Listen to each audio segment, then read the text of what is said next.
Hola, muy buenas tardes, estimados y estimadas alumnas y alumnos de Puntaje Nacional.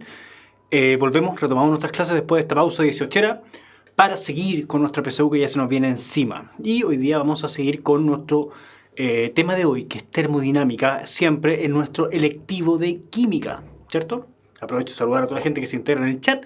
Normalmente yo parezco el repetitivo que les dice siempre, esta cuestión no es tan difícil, ¿cierto? Siempre hago lo mismo y en el fondo es como, que es pesado el profe, porque uno en el fondo como que no empatiza con los alumnos, como que lo dice con todo, ¿cierto? Hoy tengo algo que a mí me complica. A mí no me resulta fácil esta materia que es termodinámica, porque requiere una abstracción y la mayoría de los conceptos son bastante abstractos. Nosotros hoy más que nunca, y de hecho lo hemos hecho siempre, pero hoy más que nunca vamos a aproximar los conceptos que nos corresponde ver a un nivel PSU, ¿ya? Queda mucho pendiente. A los que les guste estudiar algo de ciencia más adelante se van a dar cuenta que termodinámica es un ramo, pero de esos del terror normalmente. O a veces va a estar metido en un ramo de físico-química o algo así, donde van a pasar alguna que otra rabia, porque estos conceptos son bastante más profundos de lo que vamos a ver hoy, ¿ya? Por supuesto, siempre al final de la clase están los ejercicios de EMRE, donde ustedes pueden en el fondo creerme y confiar en mí y que la PSU se pregunta de esa forma, ¿ya? Hay libros completos que se dedican a puntos particulares de lo que nosotros hemos visto. Así que vamos con esto. Termodinámica, vamos a describir los tipos de sistemas, los cambios que ocurren en la materia, los tipos de reacciones, las leyes de la termodinámica y también las funciones de estado. Para Millaray, que se acaba de integrar, estamos recién partiendo, no hemos visto nada. Pero antes del 18, antes que nos fuéramos a tomar terremoto y el asado y todo eso, quedó pendiente esto. Y yo me imagino que ninguno de ustedes se metió a ningún asado sin haber resuelto este ejercicio, ¿cierto? Era una condición que habíamos puesto. No puede andar en una fonda sabiendo que no resolvió este ejercicio, ¿cierto?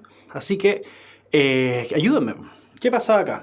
Se mezclaban 0,05 litros de una solución acuosa de ácido clorhídrico, 0,3 moles por litro o 0,3 molar, que es lo mismo. Y eso se mezclaba con 0,2 litros de otra solución acuosa también de ácido clorhídrico, pero 0,8 molar. Entonces nos preguntaban la concentración de la solución que resultaba al final. Aprovecho de decir, de repente hay gente que no es de Chile y nos sigue en nuestras clases, a la cual siempre saludo. Nosotros tuvimos nuestras fiestas patrias. Nosotros nos tomamos como 4 o 5 días de fiestas patrias normalmente, así que estuvimos la semana pasada sin clases. Hoy día retomamos. Ya no me ha llegado ninguna respuesta con respecto a esto. Quizás se les perdió en la fonda y entre medio de las empanadas, entre medio de los terremotos. ¿Qué pasa aquí? ¿Es esta el tipo de situación? Y aquí va mi primera pregunta. ¿Es el tipo de situación en el cual yo puedo ocupar esto? La famosa CV1 igual a C2 por B2. Esto es una multiplicación. Uy, qué raro eso. ¿Puedo ocupar esta famosísima fórmula? Que es lo mismo que preguntó Víctor Hugo. Estaba preguntando lo mismo. Esa es mi pregunta. Don Miguel se la juega con la letra C. Alternativa C. Ya quiero que me desarrollemos un poquito esta pregunta, porque esta es una pregunta de un modelo de EMRE. ¿Puedo ocupar esto? ¿Se acuerdan en qué situación yo ocupaba esta fórmula? Me pregunta don Benjamín si en la vida ocurre un fenómeno que vaya en contra de los principios de la termodinámica. No que yo sepa. Hasta el momento todo lo que uno encuentra es aprovechar lo más posible las leyes de la termodinámica que vamos a ver hoy, pero normalmente no se le puede llevar la contra. Lamentablemente sería súper interesante crear una máquina perfecta que desafiara las leyes de la termodinámica y nos permitiera generar energía completamente renovable, por ejemplo. Pero no se ha podido. Ya, entonces han jugado por la C, pero no me han ayudado a responder la pregunta. ¿Puedo ocupar esta fórmula así como está? Yo tengo una concentración, tengo un volumen, tengo una segunda concentración y tengo otro volumen. ¿La puedo ocupar? La respuesta es no, porque había una condición en esta situación. Cuando ocupábamos esta fórmula, recuerden que era cuando nosotros cambiábamos la concentración de una solución, una sola solución, cambiábamos su concentración sin alterar la cantidad de soluto, es decir, agregándole más solvente o deshaciéndonos del solvente, por ejemplo, evaporándolo, ¿cierto? En ese caso ocupábamos este tipo de fórmula, ya famosísima. Pero no es el caso. Por el caso que estamos viendo aquí, y aquí partimos dibujando mis vasitos ordinarios, que siempre me quedan súper ordinarios.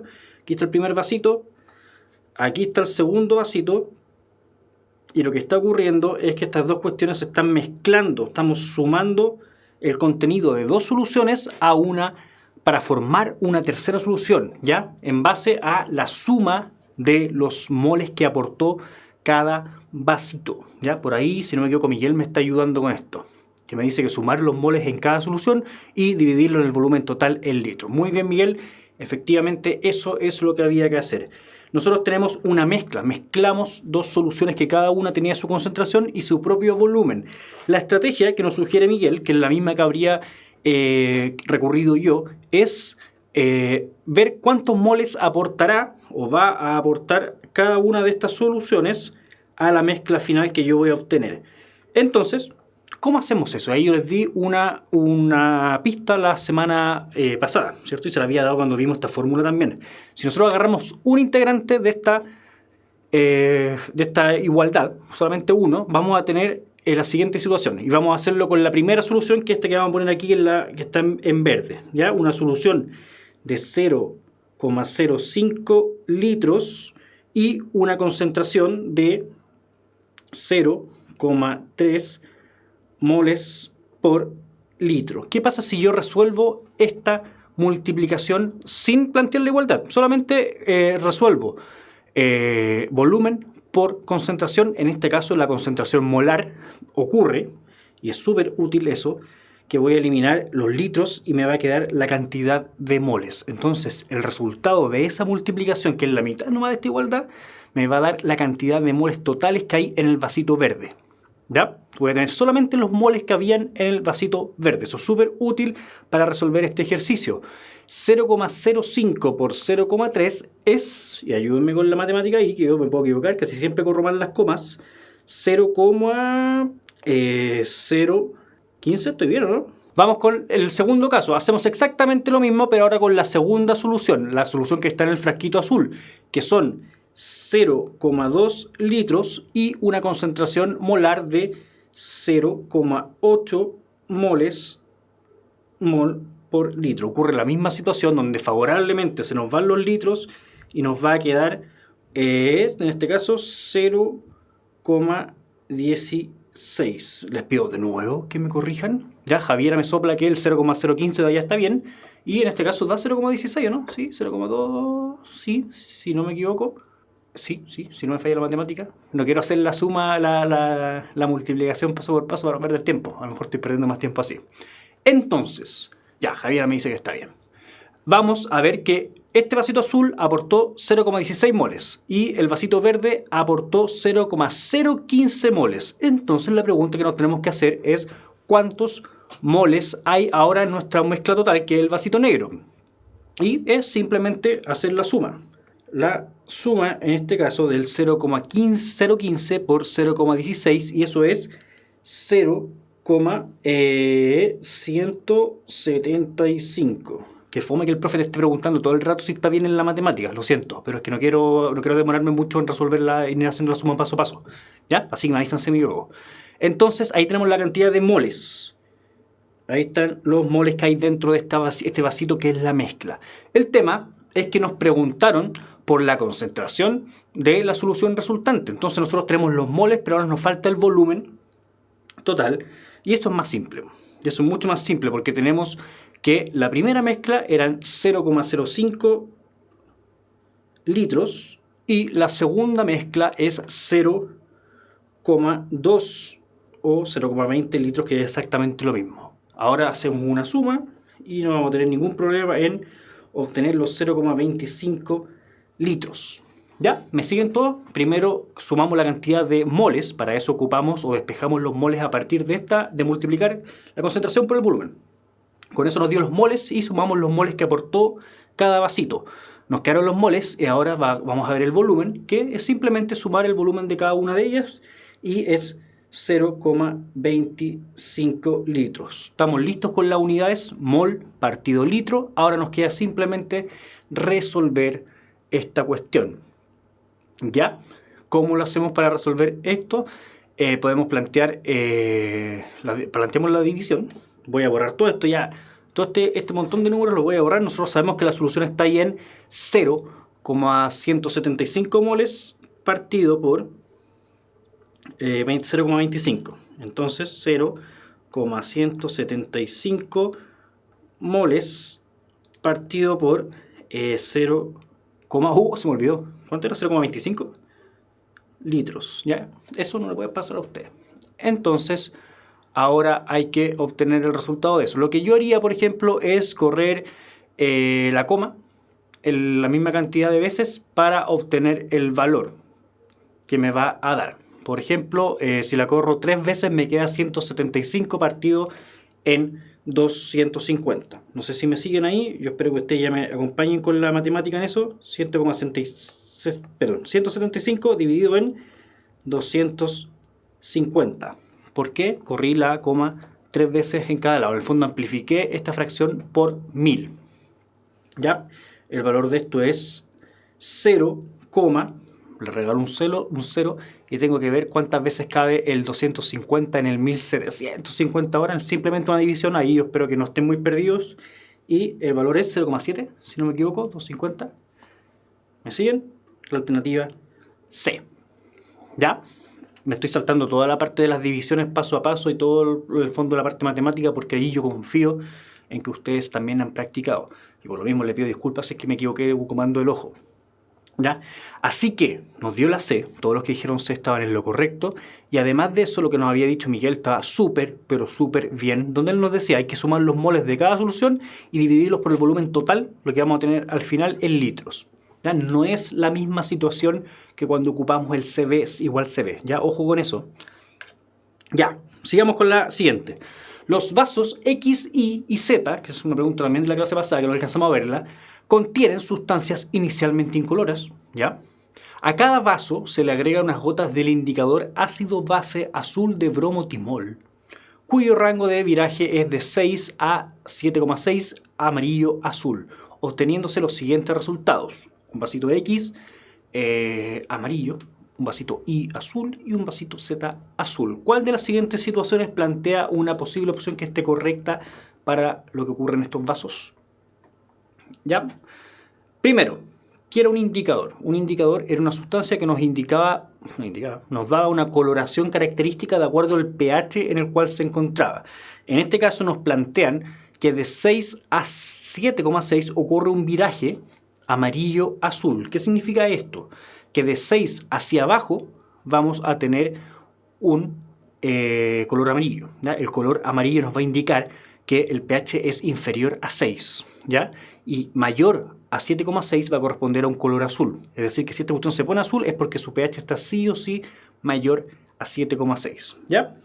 Eso es súper útil. Tenemos una recta de pH, donde tenemos aquí el 7, tenemos también el color el 6, y aquí vamos a poner el 7,6. ¿Qué ocurre? Tenemos una sustancia que es súper útil en este caso, que se llama azul de bromotimol, que si estamos abajo de 6 se va a poner amarillo, ¿ya? Y si está arriba de 7,6 esta cuestión se va a poner azul. Y eso es súper útil y se ocupa mucho en el laboratorio porque así nosotros podemos despejar o conocer, hacer una idea del pH que tienen los vasitos. ¿Y qué color tienen 7? Me preguntan. En 7, entre 6 y 7,6 está ocurriendo este viraje. Ya normalmente uno cuando lo ve en el laboratorio, el color no es que, o sea, si bien es rápido, hay un punto intermedio, hay un punto donde uno todavía no puede determinar el pH porque hay un cambio que está ocurriendo. Por eso hay un rango de viraje, ya que en este caso es entre 6 y 7,6 donde nosotros todavía estamos viendo que está cambiando de color. De 7,6 para adelante la cuestión ya es azul. Y ya sabemos que es de 7,6 para adelante. Y lo mismo de 6 hacia abajo, ¿ya? Así que hay que tener ojo con eso, porque no es un detalle. Por eso se habla de un rango de viraje y no se habla de un punto específico de viraje. Entonces, a partir de eso planteamos las siguientes situaciones. Tenemos que X tiene un color amarillo. ¿Qué nos dice eso? Que sí o sí su pH va a ser menor a 6. Por otro lado, Y tiene un color azul, lo que nos dice que su pH sí o sí va a ser mayor que 7,6. Y lo mismo ocurre con Z. Es lo único que podemos saber. Nosotros no podemos determinar el punto específico del pH de esto en base a los indicadores. Sí definimos un rango en el que nosotros sabemos que está. Si esta cuestión está azul, va a estar sí o sí pasado el 7,6. Del 7,6 hacia arriba. ¿Ya? Entonces ahora empezamos a despejar todas estas alternativas. Tenemos concentraciones de hidróxido de sodio, tenemos la concentración de ácido clorhídrico. Aquí tenemos que tener cuidado que no se nos mezclen las peras con las manzanas. Si hablamos de pH, hablemos en todos los casos de pH. Nosotros aquí ya estamos hablando de pH, en base a lo que nos dio el indicador. Si es que algún porfeo quisiera decir, ya no me gusta el pH, voy a hablar de pOH, bueno, pero haga todas las conversiones en todos los lugares donde ocupa algún valor. ¿Ya? En este caso vamos a jugar pH para todo. Entonces, tenemos una base fuerte, como hidróxido de sodio, que está en concentración 0,01 mol por litro. Es decir, que esa va a ser la concentración del OH- que está ahí liberado también. ¿Ya? Nosotros teníamos una lógica para despejar el pH. ¿Se acuerdan? Que yo les dije, como corramos la coma nomás, en vez de hacer el logaritmo, aquí ocurre algo súper similar con las bases, que también lo explicamos en la clase pasada. Me gustaría que alguien me dijera, si es posible al ojo, cuál es el pH de esta solución. Hagamos primero la del, mientras yo hago la B. Que alguien me diga cuál sería el pH de la alternativa A. Hagamos el de la B. Tenemos un ácido fuerte, que es ácido clorhídrico en el caso de la alternativa B, que tiene una concentración de 0,001 mol por litro. Eso significa que esa va a ser la concentración también de los protones que se van a liberar, porque el ácido fuerte va a liberar todos los protones que tenga posible para liberar. ¿Ya? Yo les dije lo siguiente: un pH 0 es aquel que tiene una concentración 1 molar. Entonces nosotros tenemos que ir moviendo la coma simplemente para ir despejando el pH. En este caso, desde 1 molar se nos corrió 1, 2, 3 veces la coma. ¿Ya? Entonces así de simple. Miren, casi parece una tontera. Yo les digo que la alternativa B tiene pH 3. ¿Sí? Sin hacer ningún cálculo. Eso nos puede ahorrar tiempo en la PSU. Ahora, tenemos un problema en la alternativa A. Si bien muchos ya despejaron el pH, porque ya me imagino que ya están informados, pero tenemos el problema en la A, que es el hidróxido de sodio. Es el mismo fenómeno, pero al revés. La concentración 1 molar de del hidróxido de sodio o del OH liberado corresponde al máximo de basicidad. Es el otro extremo ahora, que corresponde al punto 14. Entonces, ¿cuántas veces se nos corrió la coma del 1 molar? Se nos corrió 1, 2. Entonces, a partir del 14, ahora nosotros hacemos lo mismo, pero al revés. 14, 13, 12. ¿Ya? Y ahí nosotros tenemos podemos despejar en el fondo este valor. ¿Ya? Obviamente aquí me aparecieron otra forma. Javier nos dice que es el pOH es 2. Y él lo despejó así, miren, muy bien. Y la diferencia del pH es 2. Es exactamente lo mismo. De hecho, eso está muy bien hecho. ¿Ya? Obtuvo el valor de pOH en base a la misma lógica y después, por diferencia, obtuvo el valor de pH. Súper bien. Excelente. Entonces ya tenemos el pH de la A y la B. La A nos dice que el X tiene un pH 12. ¿Ya? ¿Es eso así? No. Porque nosotros sabemos que tiene un pH menor a 6. No puede ser 12. Así que inmediatamente descartada la A. La B dice que el I contiene un pH 3. ¿Ya? Y nosotros sabemos que tiene un pH mayor a 7,6. No puede ser 3, así que inmediatamente para afuera. La C ya está en pH. El Z contiene jugo de limón con su pH 2,4. ¿Es esto 2,4? Si es que tiene que ser mayor que 7,6, imposible. ¿Ya? D. El vaso X contiene amoníaco con un pOH, el vaso X allá, pOH 2,5. Peras con pera y manzanas con manzana, ¿cuánto sería el pH si tengo un pOH 2,5? ¿Cuánto sería el pH si tengo un pOH 2,5? Nosotros ya sabemos que pH más pOH igual siempre 14. Entonces, en este caso, para despejar el pH a partir de un pOH que yo ya sé, tengo que mover esto para allá, pasa restando y es 14 menos 2,5, es decir que su pH sería 11,5. Sí, estamos de acuerdo con Lucía, con Víctor y con Javiera. Entonces el pH de esto es 11,5 de acuerdo a lo que nos plantea esta opción. El X puede tener 11,5 si nos dice que es menor a 6. Imposible. Así que por descarte nos queda esto y bueno, nos dice la última, el vaso I contiene agua de cal con pOH igual a 2. Eso significa que su pH es igual a 14 menos 2, es decir, 12. En este caso es la única que cumple que el indicador esté en el lugar correcto, porque es mayor a 7,6, 12, ningún problema, así que esa es la alternativa E. ¿Ya? Espero que estemos de acuerdo.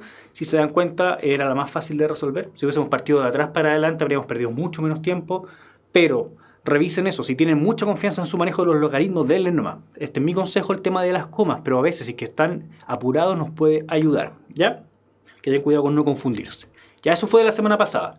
Ahora nos viene el contenido de hoy, que es termodinámica. La termodinámica es esta cuestión media surrealista, a veces un poco filosófica, que en el fondo es simplemente medir las transferencias de energía que ocurren en las reacciones químicas. ¿Ya? Las características termodinámicas de una reacción van a ayudar a definir un montón de factores que son muy útiles para los químicos a la hora de entender una reacción, como por ejemplo si esta es espontánea o no, si hay que ponerle energía o esta entrega energía, o también dónde se determina el equilibrio químico, que era algo que ya habíamos definido en nuestras clases pasadas.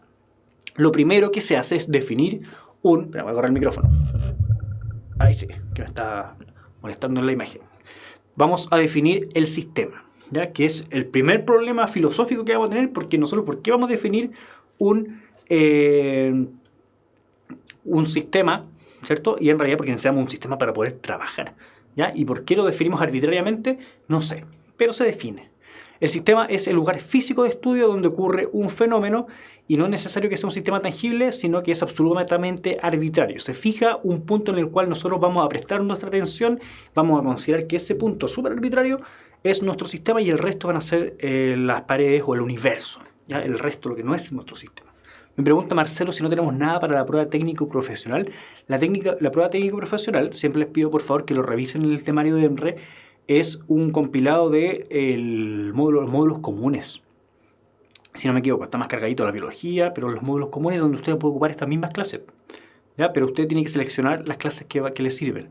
Péguele una revisada al temario de EMRE, que está en la misma página del EMRE, porque ahí se les ha explicado bien, ¿ya? Para la prueba técnico-profesional. Hay distintos tipos de sistemas.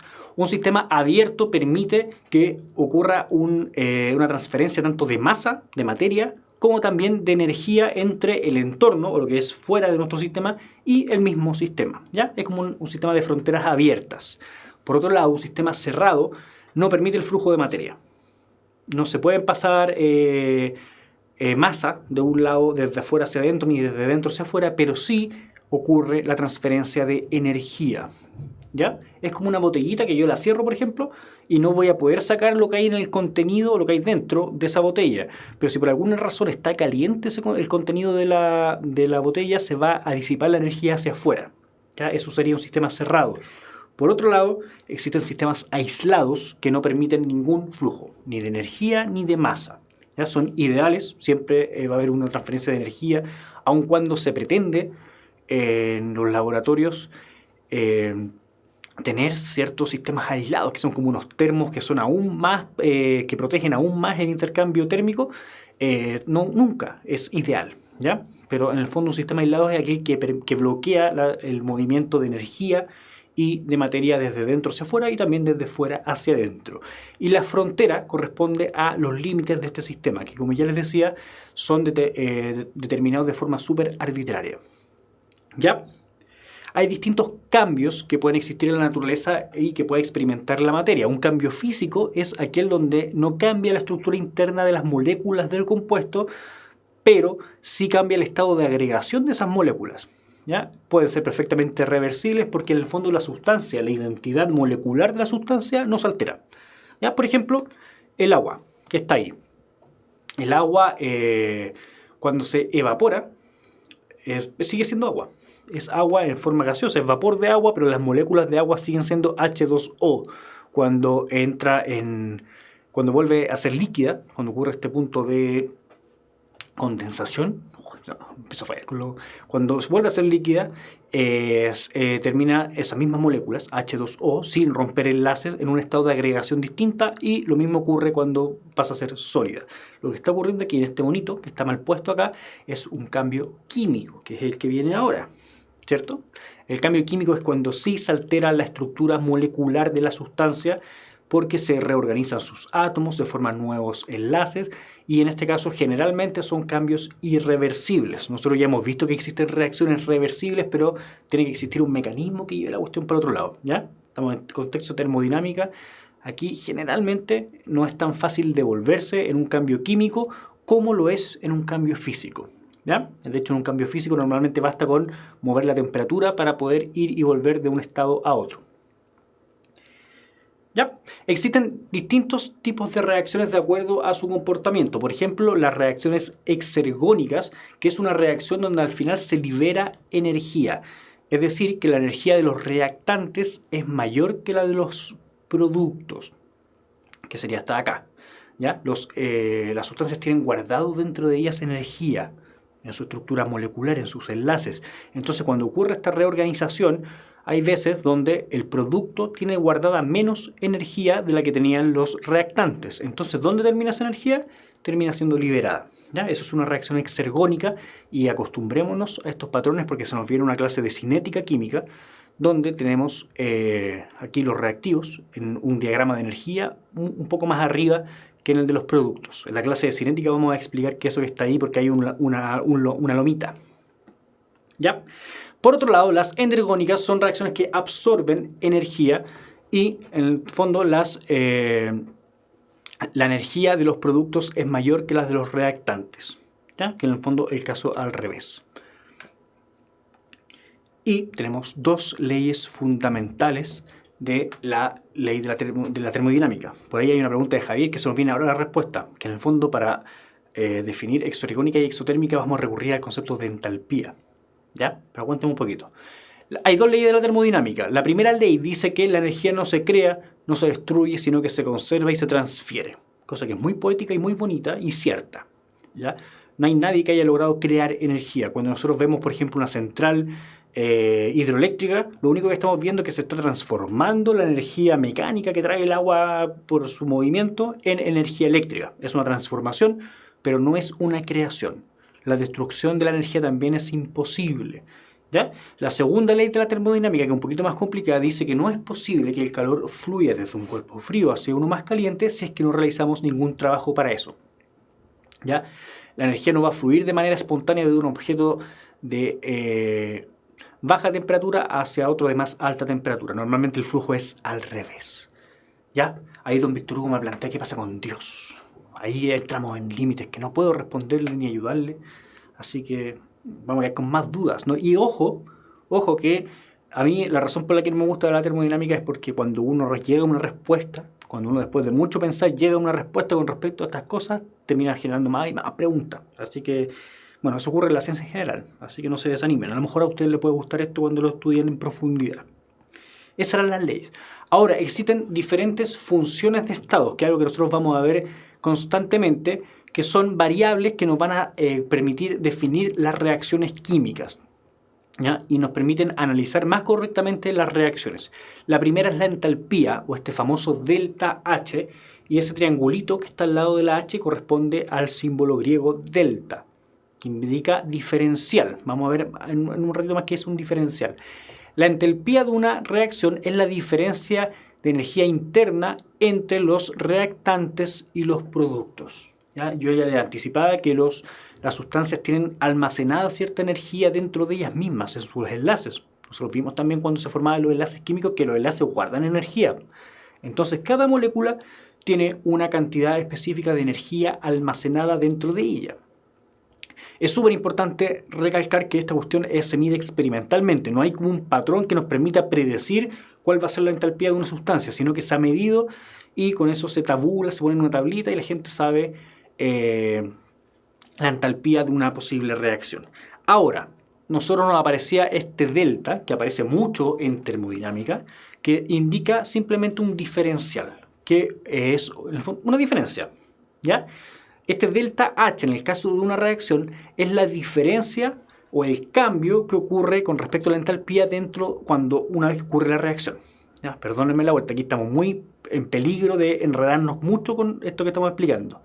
¿Qué quiere decir eso? Si ocurre una reacción que va de reactantes a productos, nosotros queremos ver la magnitud del cambio de entalpía. Vamos a dibujar la reacción.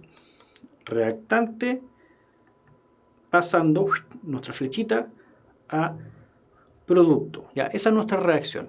Nosotros queremos medir cuál es el cambio, qué pasó con la energía en el caso de esta reacción. Los productos van a tener una entalpía y los reactantes también. Pero el delta o la diferencia de entalpía de la reacción va a corresponder a la energía que terminó en los productos menos la energía que había inicialmente en los reactantes. ¿Ya? Con ese movimiento matemático nosotros simplemente explicamos la diferencia, qué ocurrió en la reacción. Por eso ese delta H es la magnitud de un cambio. Y esta cuestión que nos va a complicar mucho aquí en la sumatoria, es un símbolo de sumatoria, nos indica en este caso que tenemos que considerar a todos los reactantes y todos los productos. ¿Ya? En un sistema idealizado con un reactante y un producto es muy simple, pero hay que considerarlos a todos para hablar de la reacción. La entalpía de un producto un reactante se conoce como entalpía de formación. Y esta se va a definir como la diferencia de entalpías cuando se forma este producto o el reactante con el que se trabaja. ¿Ya? Es decir, hablamos particularmente de estas entalpías. ¿Ya? Estamos hablando de la entalpía de reacción, que sería esta de acá, ¿cierto? El delta H, que es la entalpía de la reacción, la magnitud del cambio una vez que ocurrió la transformación de reactante a producto, pero además cada uno, tanto reactante como producto, tiene su propia entalpía de formación. Y a partir del concepto de entalpía se puede distinguir estas dos reacciones, las exotérmicas o las endotérmicas o exotérmicas. ¿Ya? Este concepto deriva del concepto de entalpía y de hecho es medible. Si nosotros observamos que hay un cambio en la entalpía de los reactantes con respecto a los productos, en algún lado terminó esa energía o de algún lado tuvo que salir la energía para que ocurriera ese cambio. ¿Ya? Por ejemplo, si A se transforma a B, ¿ya? Y yo observo que la entalpía de B es menor que la entalpía de A, significa esto que B tiene menos energía guardada de la que tenía A en un comienzo. Entonces la pregunta lógica es, ¿y a dónde quedó la energía? Bueno, la energía se libera en un proceso exotérmico. Por el otro lado, si es que nosotros tenemos un producto B que tiene una entalpía mayor que A, es decir, que tiene mayor energía guardada dentro de sí mismo que A, la pregunta es, ¿de dónde aparece esa energía? Y en ese caso hay un proceso endotérmico, hablamos de una reacción endotérmica que adquiere energía del entorno para suministrársela a B. ¿Ya? Pero ojo que el concepto de entalpía es el que origina este concepto y de hecho debe ser medible. Así como uno mide una entalpía se mide también midiendo lo que libera una reacción o lo que absorbe una reacción en términos de viendo desde el punto de vista del calor. Cuando nosotros, y esto es súper importante, bueno, lo primero, la entalpía de formación de un elemento solito, el hidrógeno, es 0. La del nitrógeno es 0. Los elementos, así como andan solitos, tienen una entalpía de formación que es 0. Ojo, recordar ese datito porque a veces nos pueden utilizar eso en un ejercicio, ponernos un elemento solo y preguntarnos cuál es la entalpía o ponerlo como incógnita y nosotros ya sabemos que es 0. Pero además nos pueden plantear ejercicios en los cuales vamos a recurrir o a acoplar reacciones. Ya nos informan la entalpía de una reacción en particular, nos ponen una segunda reacción y nos dicen, oye, ¿cuál es la entalpía de la reacción global? Y nosotros para eso aplicamos la ley de Hess. La ley de Hess en teoría plantea que cuando los reactivos se convierten en productos, el cambio de entalpía es el mismo independiente del camino que tomemos. Si nos vamos directamente de un reactivo a un producto directamente o nos damos un montón de vueltas para llegar al producto, da lo mismo. La entalpía va a ser la misma. Entonces eso se aprovecha desde un punto de vista matemático para hacer esta clase de cosas, que yo espero que ustedes alguna vez hayan visto, que es un método en el cual, por ejemplo, me plantean la reacción de abajo y me dicen, ¿cuál es la entalpía de esa cuestión? Y yo no la sé, no tengo por qué saberla, pero me dan estos dos antecedentes que son reacciones que si yo las acoplo, voy a obtener en el fondo la misma reacción que ando buscando. En este caso, por ejemplo, la reacción de abajo es transformar carbono y oxígeno molecular a CO, a monóxido de carbono. Entonces tengo una reacción donde se genera dióxido de carbono, pero afortunadamente se ocupa carbono y oxígeno como reactantes.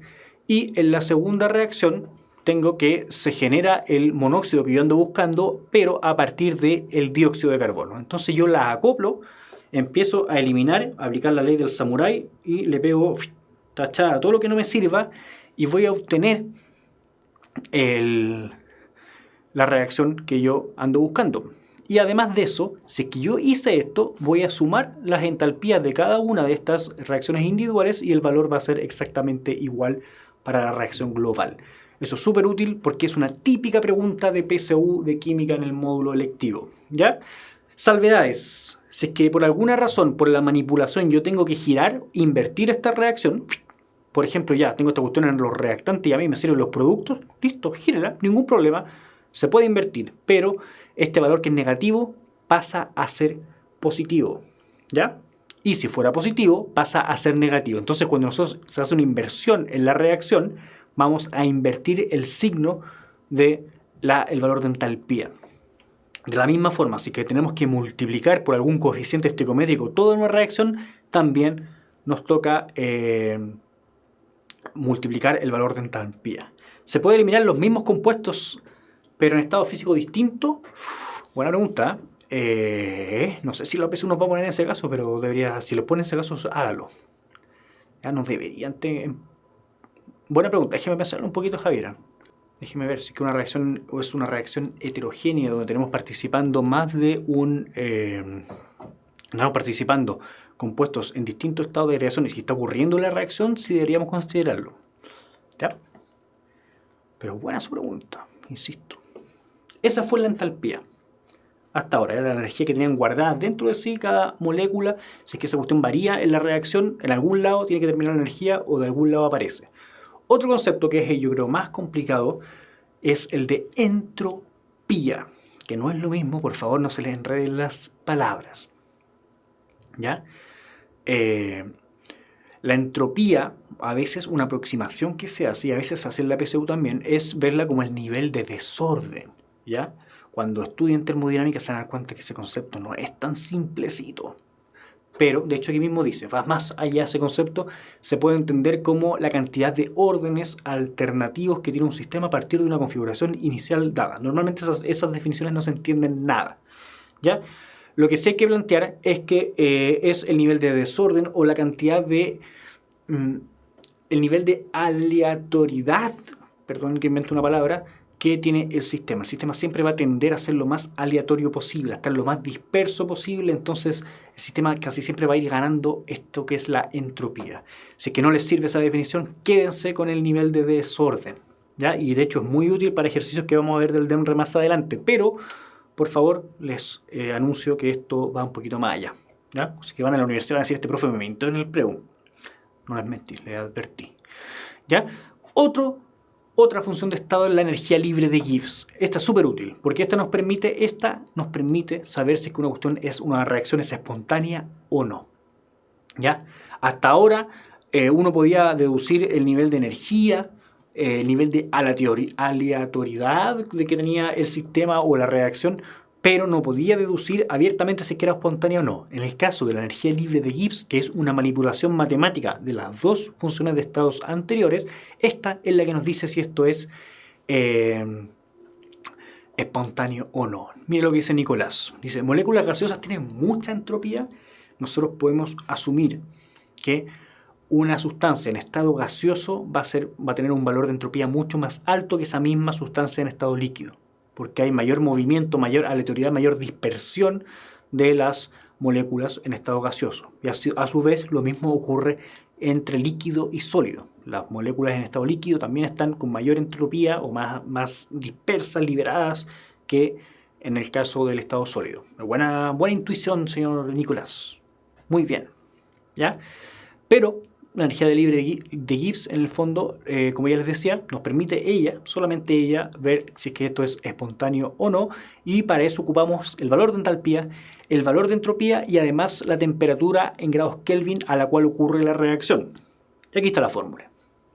esa energía libre de Gibbs, el delta G, les dije que en termodinámica aparecen muchos delta, esos triangulitos, ¿ya? Es igual al valor del delta de la entalpía de la reacción menos la temperatura en grados Kelvin multiplicado por la diferencia o el cambio de entropía de la misma reacción.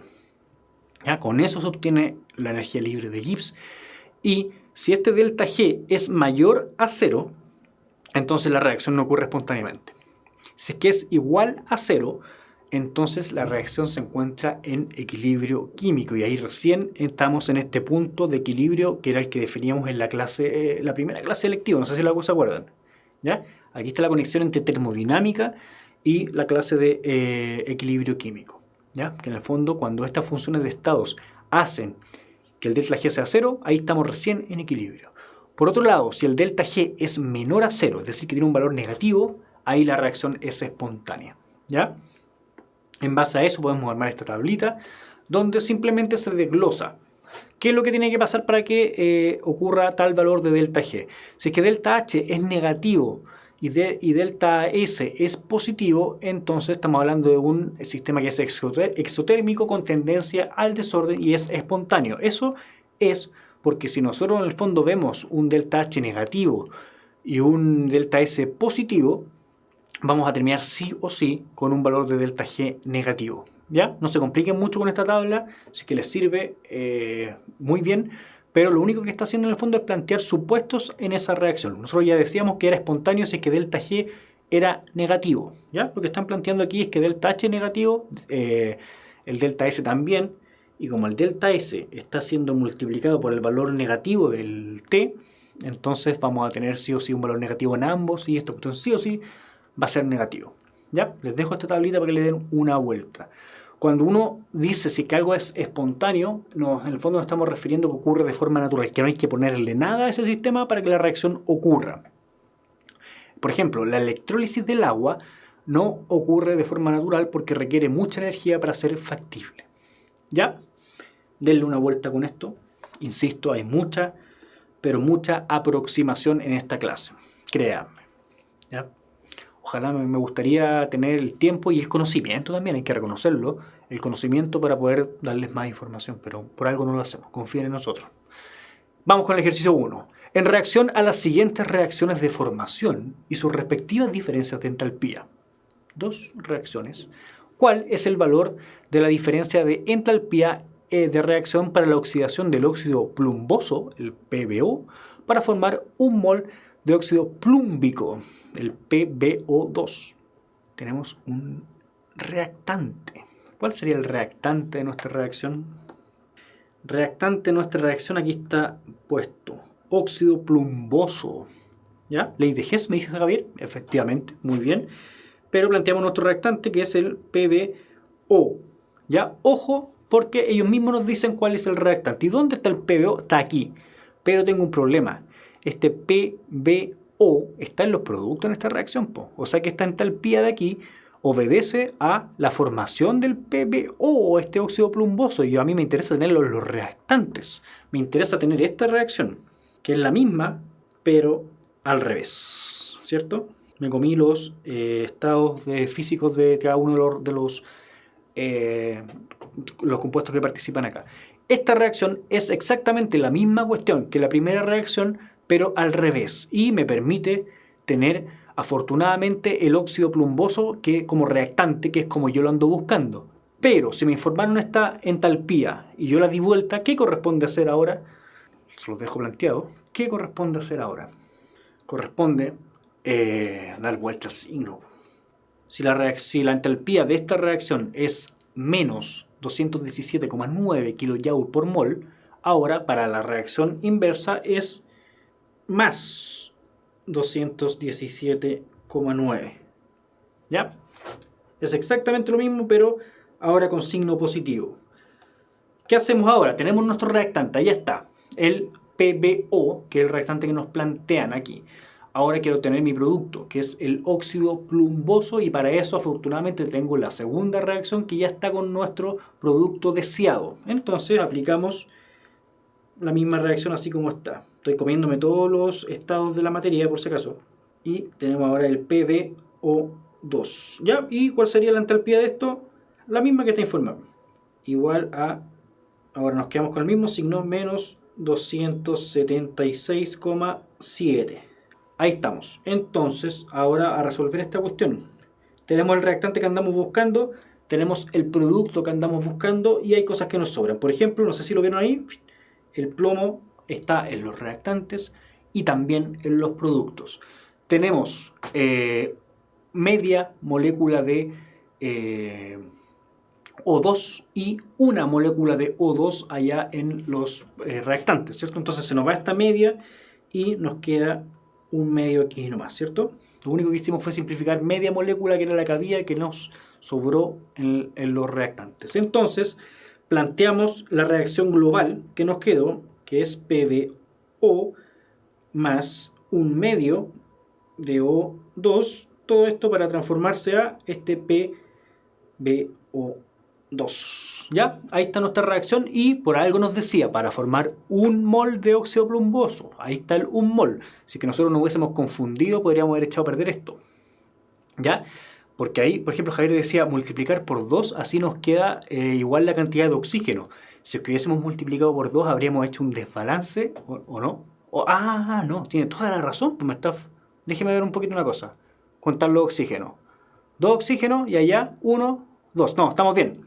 ¿Cierto? Si hubiésemos multiplicado por 2, habríamos desbalanceado los oxígenos a ambos lados de la reacción y también el plomo, porque habríamos multiplicado toda la reacción. ¿Ya?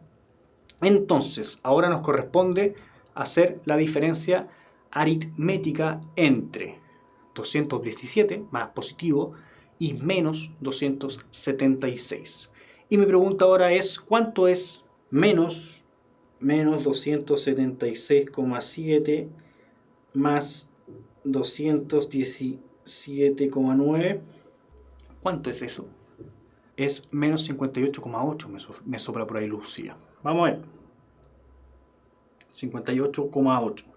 ¿Qué tendríamos que haber hecho? Me estoy saltando el paso de la... porque me da flojera en realidad, pero no debería darme flojera. 17, 5, 17 menos 9, 8, 5 menos 7 no nos alcanza, nos vamos a 15 y este nos quedan 6. Ya 15 menos 7, 8 también. 6 menos 1, 5 y 2 menos 2, 0. Entonces 58,8, todo esto con valor negativo. ¿Ya? Ahí sí. No hay que ser flojo. Listo. Espero que les haya quedado claro. Eso es ley de Hess. Viene más ejercicio. Ojo. A temperatura constante para la siguiente reacción química. ¿Qué sucede al aumentar el volumen del sistema? Estamos complementando conceptos de equilibrio químico y termodinámica. Tenemos este 2xy2, que es gaseoso, que se transforma a x2 gaseoso y 2y2 también gaseoso. ¿Qué me dicen acá? Tenemos un problema, y esta pregunta no es fácil, ojo. Primero, imagínense que no hemos visto nada de termodinámica. ¿Se acuerdan de la clase de equilibrio? ¿Qué pasaba con la clase de qué pasaba en equilibrio cuando nosotros cambiábamos la presión de un sistema? ¿Qué pasaba, por ejemplo, aquí si yo disminuyo la presión? Si yo disminuyo la presión, lo que hago es favorecer la formación de la mayor cantidad posible de moles gaseosos, ¿cierto? Porque cuando en el fondo disminuyo la presión, queda como un espacio disponible, ¿cierto? En el fondo, entre comillas. Y eso favorece que se genere la mayor cantidad de moles gaseosos que llenen ese espacio.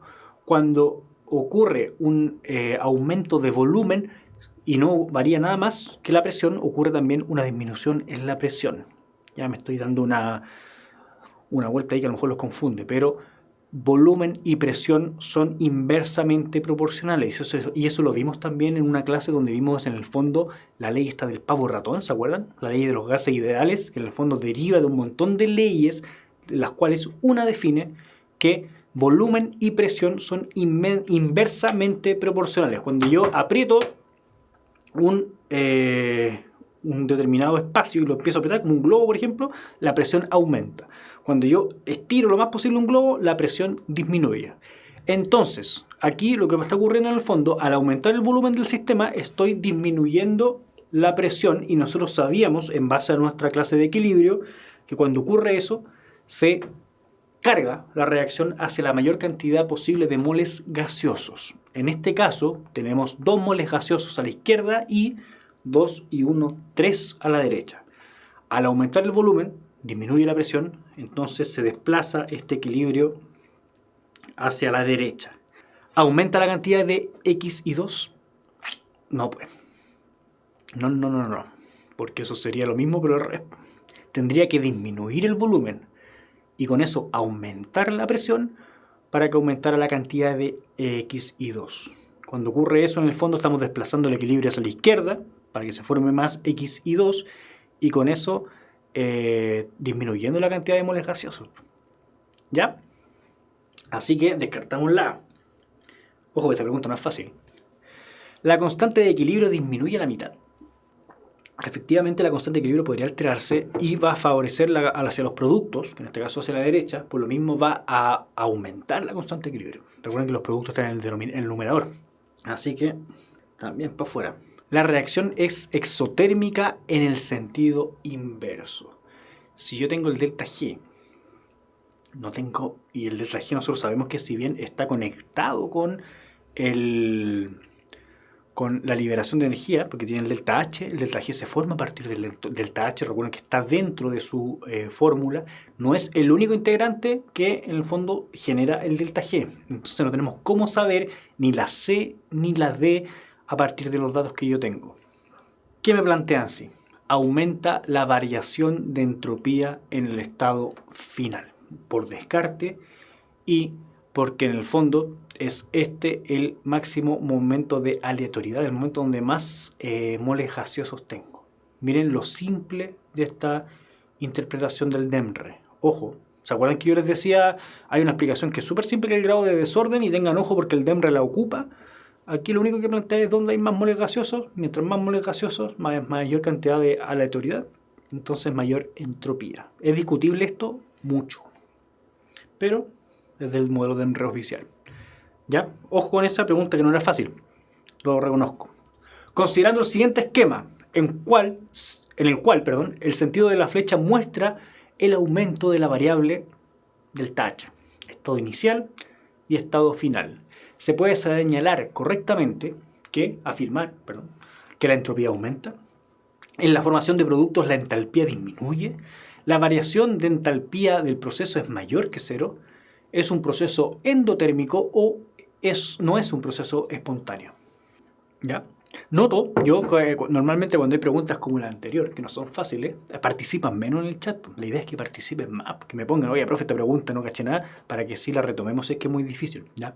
A lo mejor podemos encontrar una segunda forma de explicarlo en la próxima clase. Así que les pido que me participen cuando haya preguntas difíciles. No participen cuando es fácil nomás, pues. No sean pillos. ¿Ya? Estado inicial. Tenemos que estas moléculas, el metano y el oxígeno, tienen guardada una cantidad de energía importante dentro de sus enlaces. Pero en el estado final hay menor cantidad de energía guardada. ¿Ya? ¿Qué significa eso? Que se liberó energía cuando ocurre esta reacción, porque nosotros tenemos que ver que el sentido de la reacción es ¿cierto? Reactante, producto. La entropía aumenta, no tengo cómo saber el tema de la entropía aquí porque me están definiendo la entalpía. ¿Ya? Esta es la primera donde cae el que se confundió entre las letras y el nombre. La formación en la formación de productos, la entalpía disminuye. ¿Qué me dicen con esa? La variación de entalpía del proceso es mayor que cero. Mayor que cero significa que...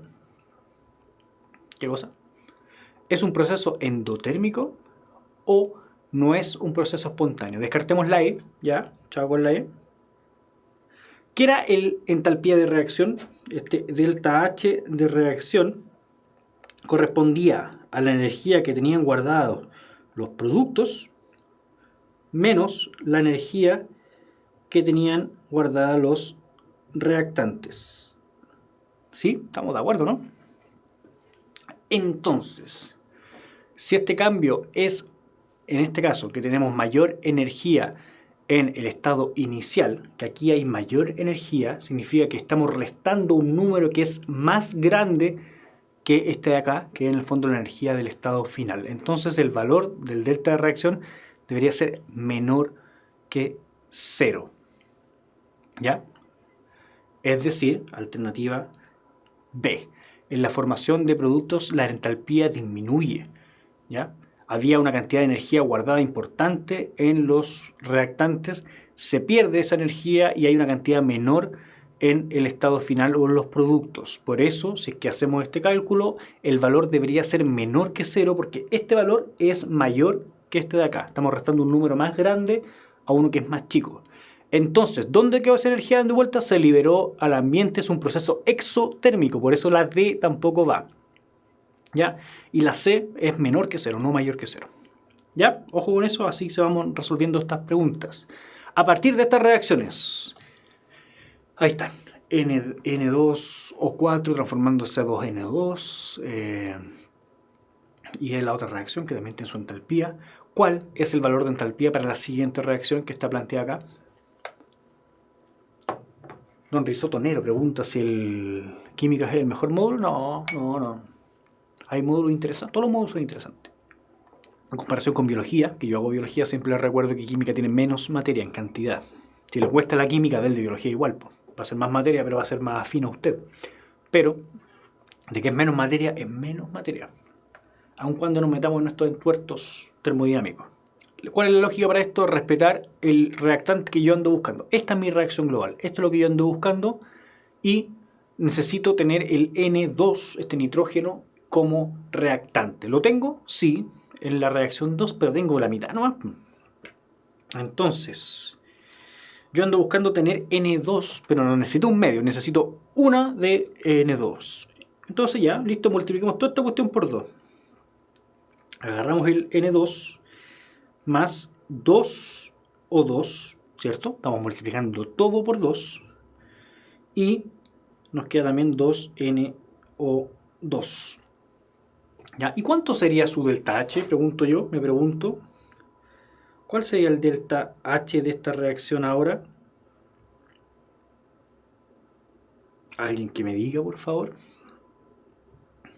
Ahí Lucía ya se la jugó con la respuesta, Isidora también. Pero dígame, ¿cuál sería el delta H de esta? Porque vamos haciendo esto paso a paso. Se recuerden que es un tutorial de YouTube también. Si es que multiplicamos por 2 la reacción misma, es esta misma reacción donde todos sus componentes fueron multiplicados por 2, el valor del delta H también debe ser multiplicado por 2. En este caso va a ser 104 kilojoule. Kilojoule es una medida de energía, en caso que nunca lo hayan visto. ¿Ya? Vamos con la siguiente. La siguiente es, hasta ahí ya tengo el N2 y tengo el oxígeno, ya, no hay problema, pero el producto no es el que yo ando buscando el producto que está allá, que es ese N2O4, pero aquí están los reactantes. Entonces, yo lo necesito como producto. Ya, ningún problema, lo damos vuelta, damos vuelta a la reacción. Me queda 2NO2 transformándose al N2O4. Ya, se dio vuelta. Entonces, ¿cuál sería entonces su delta H? Si es que era 116, ahora si dimos vuelta a la reacción va a ser menos 116 kilojoule. Entonces, ahora yo hago la reacción global. Podemos eliminar este, que es el NO2, que no lo quería yo, no me interesa en mi reacción. Y nos queda N2 más 2O2 y transformándose este a N2O4. Favorablemente, lo mismo que andamos buscando terminó producto de este movimiento. Lo que nos queda ahora es calcular cuál es el valor de entalpía de esta reacción, y simplemente es sumar los dos valores que ya tenía. En este caso es 104 menos 116, ¿ya? Que en este caso nos va a dar, yo hago la resta al revés, menos 12 kilojoule, si no me falló el ojo, porque lo hice de flojo también. Menos 12 kilojoule. ¿Ya? ¿Cuántas preguntas salen de esto? Aproximadamente 2 en el módulo electivo, no en el común. ¿Ya? Ojo con eso. Si es que aparece la de ley de Hess, créanme que no es la pregunta fácil que puede aparecer de esto. Porque es simplemente mover las cosas como yo quiera moverlas. Vamos con esta. A partir de las siguientes reacciones y sus respectivas diferencias de entalpía, 3 reacciones nos pusieron ahora. ¿Cuál es la diferencia de entalpía de formación del diamante a partir de grafito? Yo afortunadamente ya tengo el grafito como reactante en la primera, ¿cierto? Que es nuestro reactante que andamos buscando, pero tengo el diamante en los productos.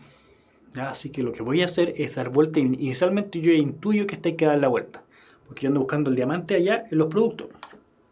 Así que tengo que dar la vuelta. ¿Ya? Vamos a poner aquí. Voy a dar vuelta solamente la última. C, el del diamante, más... Ah, tenía que dar vuelta, perdón. Que estoy dibujando en el mismo sentido. Ahora sí, CO2 transformándose al C de diamante más O2. ¿Ya? Entonces, ¿cuál va a ser ahora su entalpía? Es lo mismo que esto, pero al revés, ¿cierto? Va a ser H igual a más 395,4 kJ por mol. ¿Ya? Simplemente hicimos la vuelta entre la tercera reacción. ¿Por qué? Yo ya intuía que eso tenía que pasar porque el diamante lo ando buscando como producto. Y esta es la única que tiene el diamante, pero lo tiene como reactante. Sí o sí voy a terminar dando la vuelta. Así como vamos, partamos del principio. El grafito de nuestro reactante se transforma a monóxido de carbono. En esta reacción donde yo obtengo el diamante, no tengo monóxido de carbono. Así que aplicamos ley de Hess. La ley de Hess me decía yo me puedo tomar todos los pasos que quiera. Me puedo dar 5000 vueltas antes de llegar a mi producto y da lo mismo. ¿Ya? El tema es que yo llegue al producto y al reactante sin que nos falte ni nos sobre nada. A partir del grafito ya no podemos hacerlo en un puro paso porque esto origina monóxido de carbono. Entonces vamos a acoplar la primera reacción con la segunda. Todavía no vamos a llegar al diamante, pero nos vamos a deshacer del monóxido de carbono y vamos a obtener dióxido de carbono. ¿Ya? Lo cual es súper útil. Y vamos a tener en el fondo una reacción global, sumando estas dos, que va a ser, si es que no me falla mi cálculo, el grafito, este Cg más O2, ¿cierto? Porque se suma un medio con el otro un medio de oxígeno y obtengo como producto el CO2, ¿cierto? Y el monóxido de carbono afortunadamente se me fue. Para eso yo voy a obtener un valor de entalpía que es la suma de estos dos. Ya si alguien me dice cuál es este valor, menos 110, mi ojo me dice que es menos 393,5. Delta H de esto es menos 393,5. Si es que no me falla mi cálculo, mi ojímetro. Estoy simplemente haciendo la suma de esto. ¿Ya? Y lo que tengo que hacer ahora es, y de hecho que está súper conveniente ahí, cuando yo agarré esta fusión de las dos primeras reacciones y las fusiono o refusiono con la tercera, me deshago del oxígeno, ahí está el oxígeno, me deshago del CO2 y tengo como reactante el grafito pasando a diamante, lo cual es súper, pero súper útil. Simplemente tengo que hacer esta diferencia. 395,4 menos 393,5. ¿Ya? Para llegar al otro son 1,9. 1,9 positivo kilojoule, si no me equivoco, si no me falla mi ojo. Estoy haciendo todo esto al ojo porque nos acabamos de pasar en el tiempo, se viene biología ahora mismo. Ya unos 2 o 3 minutos más, va a haber menos break ahora.